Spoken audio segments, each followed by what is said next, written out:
नमस्कार, मैं हूं मनोज मानस। उत्तराखंड की खबरों में आपका स्वागत है। रुक करते हैं खबरों का। नैनीताल से भवाली मार्ग में सड़क किनारे लगी रेलिंग चोरी करने का वीडियो तेजी से वायरल हो रहा है। आपको बता दें, वीडियो बनाने वाली जागरूक महिला कूड़ा उठाने वाले वाहन चालक व अन्य पर रेलिंग चोरी करने का आरोप लगा रही है। नैनीताल से भवाली मार्ग में भूमियाधार और कैंट के बीच सड़क किनारे वाहन खाई में जाने से बचाने के लिए लोक निर्माण विभाग द्वारा लगाई गई दर्जनों रेलिंग गायब हो चुकी हैं। किसी जागरूक महिला ने इन लोगों का वीडियो बना लिया, जो अब वायरल हो रहा है। महिला ने आरोप लगाया है कि इन लोगों ने 30 से 35 रेलिंग चोरी की हैं। उन्होंने इन चोरों को रंगे हाथों रेलिंग चोरी करते देखा। आरोपी कूड़ा उठाने के लिए आने की बात कह रहे हैं।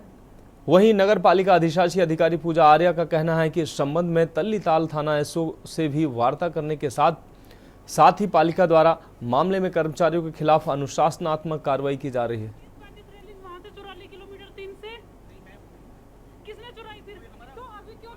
ये जो प्रकरण है मेरे भी संज्ञान में आया है। ये जो वीडियो वायरल हुई थी मुझे भी प्राप्त हुई व्हाट्सएप के माध्यम से। वो तत्पश्चात जो है मेरे द्वारा एसओ तल्लीताल जो है उनसे भी संपर्क स्थापित किया गया, उनसे भी विचार विमर्श इसमें की गई, वार्ता की गई। साथ ही नगर पालिका स्तर से जो है उपरोक्त जो कर्मचारी हैं उनके खिलाफ अनुशासनात्मक कार्रवाई अमल में लाई जा रही है। उनका सो कॉज जो है आज जारी किए गए हैं हमारे द्वारा, और जैसे ही शिकायत की पुष्टि वगैरह होती है तो अग्रिम दंडात्मक कार्रवाई भी उन जो है एम्प्लॉयज़ पे की जाएगी। साथ ही चूँकि वो आउटसोर्स एम्प्लॉयज़ हैं, वो एक किसी संस्था से चयनित होकर आते हैं, उस फर्म को भी जो है हमारे द्वारा जो है नोटिस दिया जाएगा। अब रुक करेंगे अगली खबर का। खबर उधम सिंह नगर से है, जहां पर जसपुर सामुदायिक स्वास्थ्य केंद्र को रेफर केंद्र के नाम से जाना जाता था। आपको बता दें, जसपुर चिकित्सालय में अधीक्षक के पद पर तैनात डॉक्टर धीरेन्द्र सिंह गहलोत ने अस्पताल से रेफर केंद्र का नाम हटाने की खबर तेज कर दी। जसपुर चिकित्सालय में लगातार मरीजों की संख्या बढ़ती जा रही है। डॉक्टर धीरेन्द्र ने बताया कि पहले जसपुर चिकित्सालय में जच्चा जननी कार्यक्रम में लचर प्रणाली थी, गर्भवती महिलाओं को दर दर की ठोकरें खानी पड़ती थी। लेकिन अब लगातार जसपुर चिकित्सालय में चिकित्सकों द्वारा सीजर ऑपरेशन किया जा रहा है। वहीं डेंगू के रोगियों के लिए स्पेशल वार्ड बना दिया गया है। इसे लेकर स्वास्थ्य विभाग पूरी तरह से अलर्ट मोड पर है।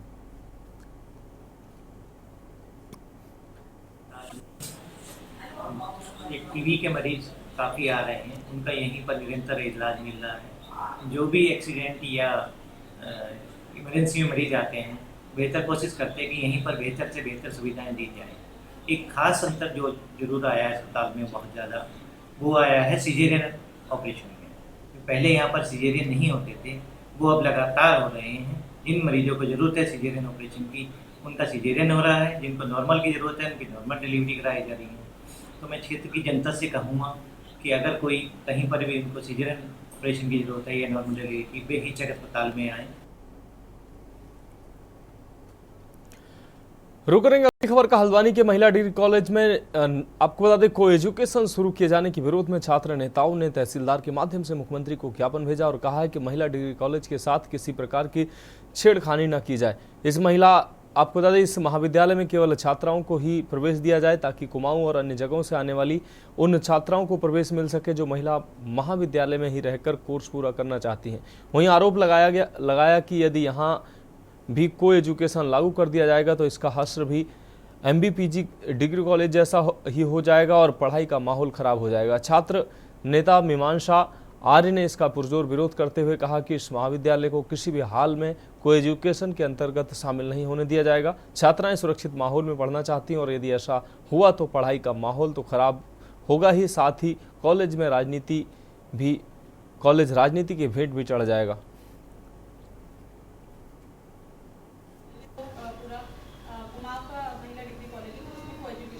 मैं आपको ये बता दूं कि ये जो महिला महाविद्यालय बना है उसका मूल उद्देश्य ये था कि यहाँ पे सिर्फ छात्राएं बहनें आए, और अगर कोई भी छात्राएं बहनें यहाँ पे जो एडमिशन लेती हैं उनके माता पिता निसंकोच भाव से इसलिए उन्हें यहाँ पे भेजते क्योंकि ये महिला महाविद्यालय। यदि अगर कोई बच्चा ऐसे में बॉयज़ के साथ या फिर उनको पढ़ने में से कोई आपत्ति नहीं है तो सेम यहीं पर MBBG हमारे पास महाविद्यालय है, वो बच्चा वहाँ भी जा सकता है।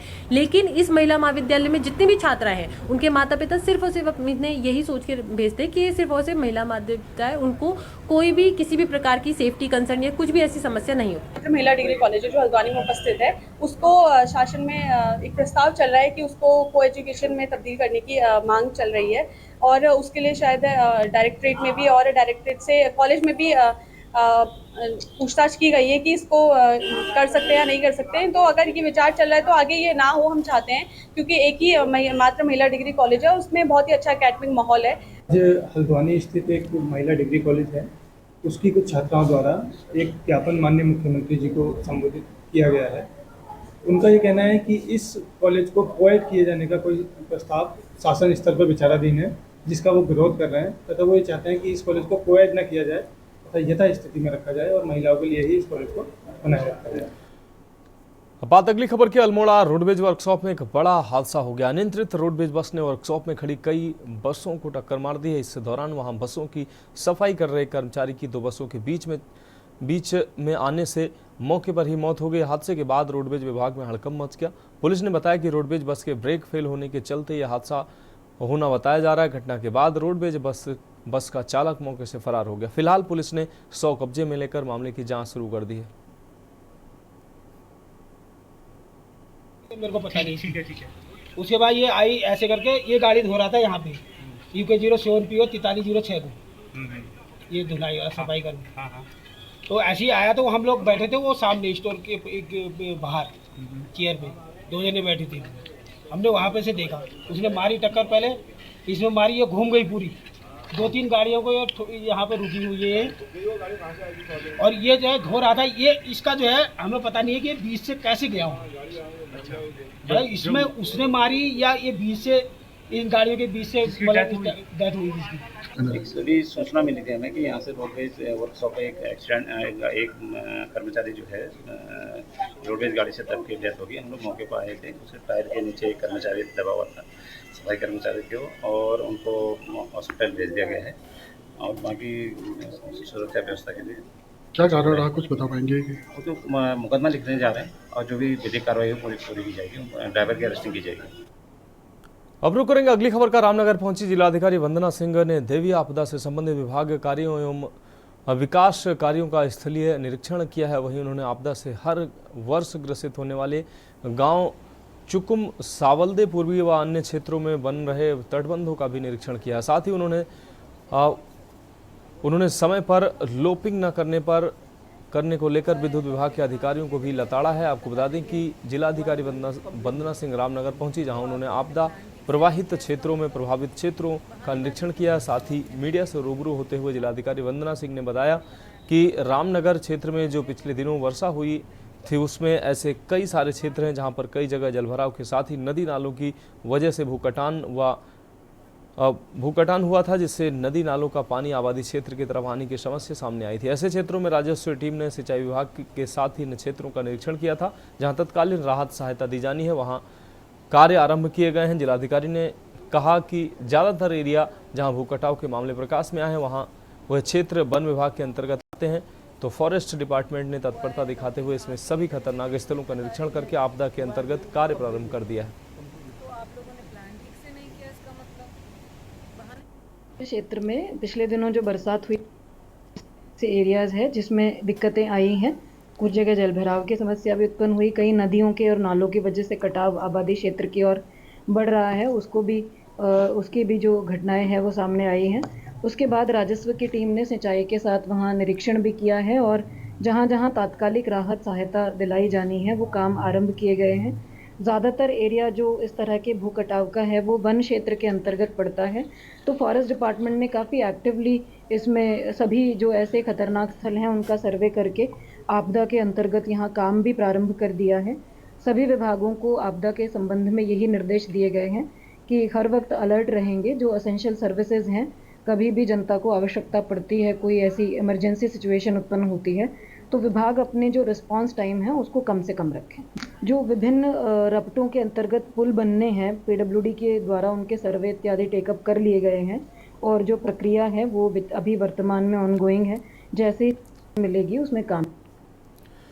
अब रुक करेंगे अगली रिपोर्ट की। उत्तराखंड में लोकसभा चुनाव और उपचुनाव के बाद तमाम राजनीतिक दलों ने जीत और हार पर मंथन शुरू कर दिया। इसी के तहत लोकसभा चुनाव के लगभग 3 माह के बाद कांग्रेस भाजपा हार और जीत पर मंथन शुरू कर चुकी है। इसी कड़ी में भाजपा की प्रदेश कार्य समिति की बड़ी बैठक देहरादून में हो चुकी है। वहीं अब कांग्रेस ने भी हार की समीक्षा के लिए फैक्ट फाइंडिंग कमेटी का गठन किया है। ये कमेटी देहरादून पहुंच गई है। कमेटी 3 दिन तक सभी नेताओं से मुलाकात कर पार्टी के खराब प्रदर्शन पर विचार विमर्श करेगी और हार के कारण क्या रहे उस पर नेताओं से चर्चा करेगी। सभा और उपचुनाव के बाद मंथन का दौर शुरू हो। इसी कड़ी में कांग्रेस ने उत्तराखंड में मिली हार की समीक्षा के लिए फैक्ट फाइंडिंग कमेटी को उत्तराखंड भेजा है। ये कमेटी 3 दिन तक सभी नेताओं से मुलाकात कर पार्टी के खराब प्रदर्शन का पता लगाएगी। अखिल भारतीय कांग्रेस कमेटी की ओर से वरिष्ठ नेता पीएल पुनिया और सांसद रजनी पाटिल को उत्तराखंड में हार की समीक्षा के लिए भेजा। कमेटी की ओर से पार्टी के सभी नेताओं के साथ बैठक की जाएगी। बैठक में हार के कारण तलाशे जाएंगे। ये अच्छा कदम है। हाईकमान को इस तरीके के निर्णय लेने भी चाहिए, क्योंकि सारा माहौल पूरे देश में उत्तराखंड में कांग्रेस के लिए मुफीद था। यहाँ अग्निवीर का असर था, अंकिता भंडारी केस, SSC भर्ती घोटाला, पटवारी पेपर लीक और सारे घटनाओं में कहीं ना कहीं बीजेपी के लोग संलिप्त पाए गए। चाहे अंकिता मर्डर केस में अंकित पुलकित आर्या हो, भर्ती घोटाले में चाहे हाकम सिंह हो, चाहे पटवारी पेपर लीक में बंगलौर का मंडल अध्यक्ष हो, ये सारे विषय हमारे फेवर में थे। गन्ना किसान नाराज थे, हरिद्वार में बाढ़ में कोई मदद सरकार ने की, वो हमारे फेवर में था, लेकिन उसके बाद भी हारे। तो समीक्षा इसी बात की होनी कि जब सब चीज़ हमारे अनुकूल था। सभी राजनीतिक दलों को अपने कार्यों की समीक्षा करते हैं, जब चुनाव होते हैं समीक्षा करते हैं। मुझे लगता है कांग्रेस भी इस तरह जो समीक्षा की उनका अंदरूनी मामला है और उनको निश्चित रूप से इसकी समीक्षा भी करनी चाहिए। लेकिन कांग्रेस को जिस तरह से हमारी प्रदेश की जनता ने एक बार नहीं अनेकों बार नकारा है, उनकी समीक्षा से या किसी प्रकार से कोई कुछ भी करे, कुछ उनका भला होने वाला नहीं है। क्योंकि उत्तराखंड की जनता ने हमेशा भारतीय जनता पार्टी को अपना आशीर्वाद दिया है। डबल इंजन की सरकार ने जो काम प्रदेश के अंदर किए हैं, आदरणीय पुष्कर सिंह धामी जी ने जो प्रदेश को नई ऊंचाइयों देने का जो काम किया है, उसके साथ उत्तराखंड की जनता खड़ी है। कांग्रेस चाहे कुछ भी करे, कई यात्राएं निकाले, कुछ भी करे, लेकिन कुछ होने वाला नहीं है। आपको बता दें कि उत्तराखंड में कांग्रेस लगातार 3 लोकसभा चुनावों में अपना खाता तक नहीं खोल पाई। राज्य के 5 लोकसभा सीटों में भाजपा ने जीत की हैट्रिक लगाई है, जबकि कांग्रेस को हार का सामना करना पड़ा है। ऐसे में कांग्रेस हाईकमान की चिंता काफी बढ़ गई है। हालांकि कांग्रेस नेताओं ने हाल ही में प्रदेश की 2 विधानसभा सीटों में हुए उपचुनाव को जीतकर थोड़ी राहत की सांस जरूर ली है। जीत से उत्साहित कांग्रेस अब केदारनाथ उपचुनाव को जीतने का भी दावा कर रही है।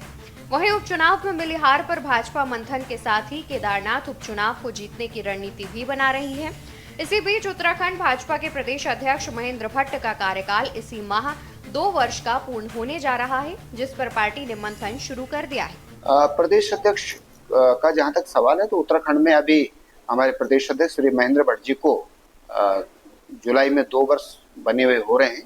तो मैं समझता हूं कि उनके नेतृत्व में उत्तराखंड में संगठन का काम बहुत बेहतर तरीके से हो रहा है और संगठन निरंतर आगे बढ़ता जा रहा है। तो मैं समझता हूं कि भविष्य में परिवर्तन की कोई संभावना नहीं है। केदारनाथ में भी हम चुनाव बहुत ही सक्रियता से चुनाव लड़ेंगे, पूरी दमखम से चुनाव लड़ेंगे और केदारनाथ भी जीतेंगे। और जिस तरीके से केदारनाथ की आस्था में चोट करने का काम इन्होंने किया है, आज तक केदारनाथ का विकास नहीं कर पाए, दैवीय आपदा में जो नुकसान हुआ उतना काम नहीं कर पाए, और केदारनाथ से शिलाएं लेकर दिल्ली में केदार धाम बनाने की बात करते हैं। भारतीय जनता पार्टी तो धर्म की बात करती है, जगह जगह भाई ज्योतिर्लिंग तो एक ही जगह होगा ना, आप 10 जगह धाम बना देंगे क्या? किसने आपको अधिकार दे दिया? ये तो एक साजिश के तहत हमारे धामों को शिफ्ट करने की बात हो रही है। उत्तराखंड की जो धार्मिक परंपराएं हैं, सनातन धर्म की परंपरा, उनको समाप्त करने की बात हो रही है। कुल मिलाकर राज्य में तमाम दलों ने हार जीत पर मंथन के साथ ही आगामी चुनाव की रणनीति पर मंथन शुरू कर दिया है। सवाल यह है कि आखिर क्यों कांग्रेस को लगातार 3 लोकसभा चुनाव में हार का सामना करना पड़ा? आखिर क्या वजह रही कि लोकसभा जीतने के बावजूद भाजपा उपचुनाव हार गई? सवाल तो ये भी है कि क्या इस हार के बाद भाजपा कांग्रेस में कोई बड़ा बदलाव देखने को मिलेगा? Uttarakhand desk report. तो खबरों में वक्त एक ब्रेक का है, जल्द हाजिर होंगे। आप देख रहे हैं के न्यूज। ब्रेक के बाद उत्तराखंड की खबरों में एक बार फिर से आपका स्वागत है। रुक करेंगे अगली खबर का। हल्द्वानी कालाढूंगी रामनगर मार्ग स्टेट हाईवे 41 को बड़े वाहनों के लिए खोल दिया गया। ये मार्ग पिछले हफ्ते भारी बारिश के दौरान पुलिया के बाहर, आपको बता दें, पुलिया के बह जाने से बाधित हो गया था, जिसको रिस्टोर करने का काम किया जा रहा था, लेकिन अगले ही दिन बारिश के चलते रिस्टोर का काम बाधित हुआ और वाहनों का आवागमन पूरी तरह से बंद हो गया था। लोक निर्माण विभाग के अधिशासी अभियंता के मुताबिक स्टेट हाईवे 41 पर चलकुआ के समीप बाधित हुई इस सड़क को पूरी तरह से रिस्टोर कर लिया गया। वाहनों का आवागमन पूरी तरीके से फिर से शुरू कर दिया गया। स्टेट हाईवे 41 पर बड़े वाहनों की भी आवाजाही अब हो रही है। लोक निर्माण विभाग के अधिकारियों के मुताबिक अब सड़क पूर्ण रूप से सुरक्षित है, जिस पर यातायात बेहतर रूप से जारी है।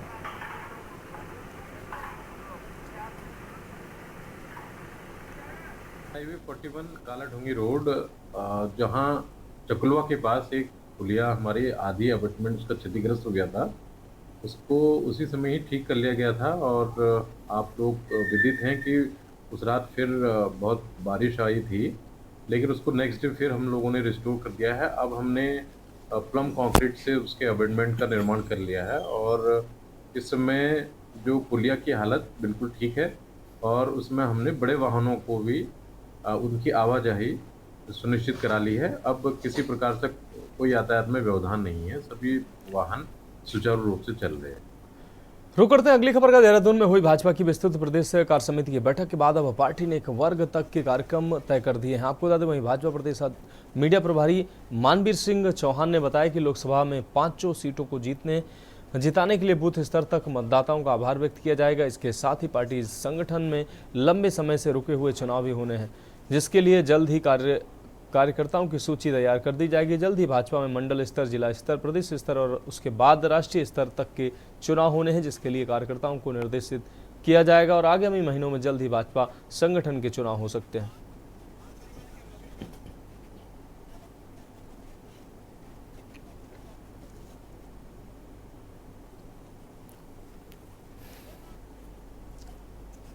देखिए, भारतीय जनता पार्टी के द्वारा अभी विस्तारित प्रदेश कार्य समिति की बैठक देहरादून में संपन्न हुई, जिसमें हमारे करीब 1350 प्रदेश के पदाधिकारी और मंडलों तक के मंडल अध्यक्ष हमारे उसमें शामिल हुए और आगामी कार्यक्रमों को लेकर के विस्तार से उसमें चर्चा की गई और आगे के कार्यक्रम भी भारतीय जनता पार्टी के द्वारा अपने तय किए गए हैं। और पहले सबसे पहला जो कार्यक्रम भारतीय जनता पार्टी के द्वारा जो अभी चलाया जा रहा है, उत्तराखंड की जनता ने आदरणीय नरेंद्र भाई मोदी को तीसरी बार प्रधानमंत्री बनाने के लिए बड़े उत्साह के साथ प्रचंड बहुमत भारतीय जनता पार्टी को दिया है। उसके लिए भारतीय जनता पार्टी के द्वारा जो आम मतदाता है उसका अभिनंदन करने के लिए, उसका आभार व्यक्त करने के लिए बूथ स्तर तक कार्यक्रम चलाए जाने। इसके साथ ही अभी आगामी, क्योंकि हमारे सदस्यता अभियान का भी अभियान चलाया जाएगा, इसके साथ ही चुनाव की प्रक्रिया संगठन की शुरू होने जा रही है। अगली खबर की बात करते हैं, जहां लोकसभा चुनाव में मिली हार को लेकर कांग्रेस और भारतीय जनता पार्टी ने जहां मंथन शुरू कर दिया है, वहीं कांग्रेस ने भी अब ये मंथन शुरू किया है।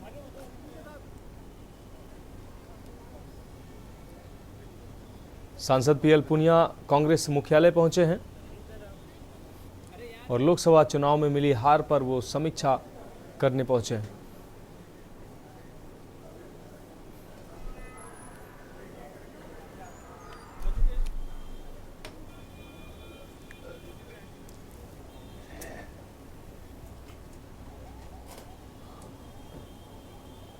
आप निकालिए।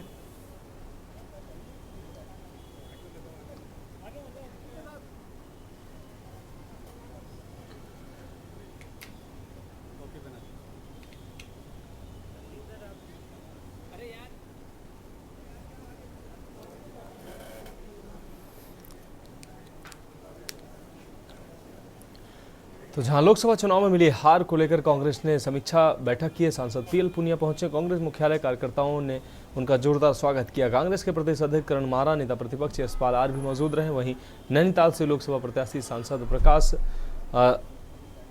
प्रकाश जोशी एवं अल्मोड़ा सीट से लोकसभा प्रत्याशी सांसद प्रत्याशी प्रदीप टमटा भी मौजूद रहे।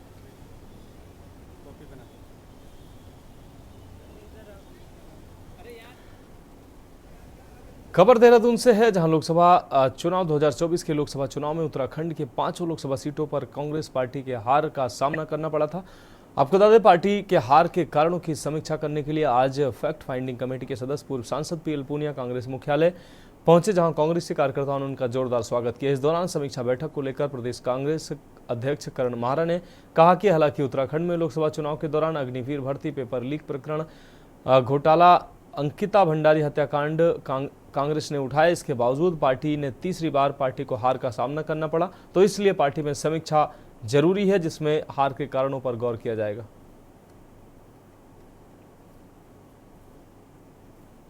ये अच्छा कदम है, हाईकमान को इस तरीके के निर्णय लेने भी चाहिए, क्योंकि सारा माहौल पूरे देश में उत्तराखंड में कांग्रेस के लिए मुफीद था।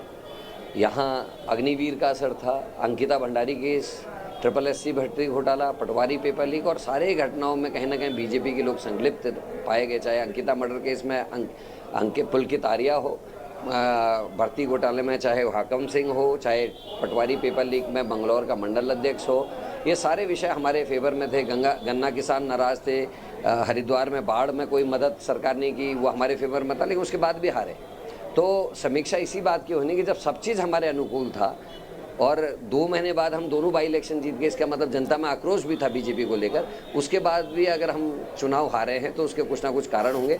उसी चीज़ की नब्ज टटोलने के लिए आदरणीय खड़गे जी ने और राहुल जी ने पूनिया साहब को यहाँ भेजा है। वरिष्ठ कांग्रेस के लीडर है। बैठक लोकसभा वाइज हो रही है। अभी अल्मोड़ा पिथौरागढ़ लोकसभा के लोगों से उन्होंने अलग अलग मुलाकात करी है। इसके बाद नैनीताल लोकसभा के लोगों से मुलाकात करेंगे। 2 दिन आगे ये बैठक चल रही है। इसमें लोकसभा चुनाव पर समीक्षा है, क्या कारण रहे, क्या होना चाहिए था, क्या कमियां रही और आगे क्या सुधार कर सकते हैं, इस पर चर्चा करेंगे और उसकी एक रिपोर्ट बनाकर ये दिल्ली इस रिपोर्ट को भेजेंगे। पीएल पूनिया जी हमारे काफ़ी सीनियर लीडर हैं और यहाँ किन कारणों से उत्तराखंड में हम चुनाव नहीं जीत पाए, इस पर समीक्षा करते हैं। अब रुक करेंगे अगली खबर का। देहरादून वन प्रभाग के वन रेंज में बने इको पार्क में पूर्व मुख्यमंत्री और हरिद्वार सांसद त्रिवेंद्र सिंह रावत और डोईवाला विधायक ब्रजभूषण गहलोत ने सांस्कृतिक और हरियाली के प्रतीक हरेला पर्व के अवसर पर विभिन्न प्रजाति के पेड़ विधिवत पूजा अर्चना के बाद लगाकर पेड़ों के संरक्षण का संकल्प लिया। आपको बता दें, थानों में शहीद नरपाल सिंह राजकीय इंटर कॉलेज में भी सांसद और विधायक ने पौधे लगाए हैं और स्कूली बच्चों में हरियाली के प्रति जागरूकता पैदा की। कार्यक्रम में देहरादून वन प्रभाग के DFO नीरज कुमार, थानों के रेंजर LN डोभाल के साथ क्षेत्र के तमाम लोगों ने भी पेड़ लगाकर प्रकृति के संरक्षण का संकल्प लिया।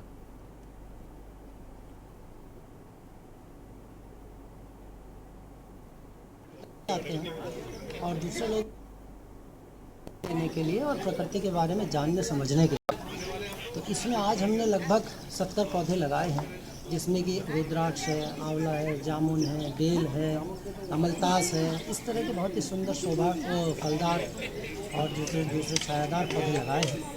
तो ये इसी के क्रम में, चूँकि देहरादून जनपद में और पूरे हमारे प्रदेश में इस समय हरेला का एक बृहद व्यापक वृक्षारोपण अभियान चल रहा है, जिसमें देहरादून जनपद में ही 10 लाख से ज़्यादा पौधे हम लोग लगा रहे हैं, जिसमें कि वन विभाग का एक महत्वपूर्ण रोल है। तो 6,82,000 पौधे तो वन विभाग ही लगा रहा है। मुझे बहुत खुशी हो रही है। यहाँ पर भारतीय जनता पार्टी के कार्यकर्ता, सरकार की मसीही तो है ही, लेकिन बड़ी संख्या में स्थानीय लोग भी आज यहाँ पर वृक्षारोपण कर रहे हैं। आज नहीं, लगातार लोग कर रहे हैं। मैं समझता हूँ कि ये समाज की जागरूकता का परिचय है। माननीय प्रधानमंत्री जी ने जो आह्वान किया, एक वृक्ष माँ के नाम, इसने भावात्मक रूप से और गहरी छाप छोड़ी है। ये साफ साफ महसूस हो रहा है। इस बार भारी संख्या में लोग जहाँ पर भी जा रहे हैं, बड़े उत्साह के साथ वृक्ष हाथ में लेकर, कहीं पर अपनी माता का फोटो साथ में लेकर के और वृक्षारोपण कर रहे हैं। तो खबरों में फिलहाल अभी के लिए इतना ही। मुझे दीजिए इजाजत और आप देखते रहिए के न्यूज इंडिया। आप देख रहे हैं के न्यूज, खबरों का सारथी।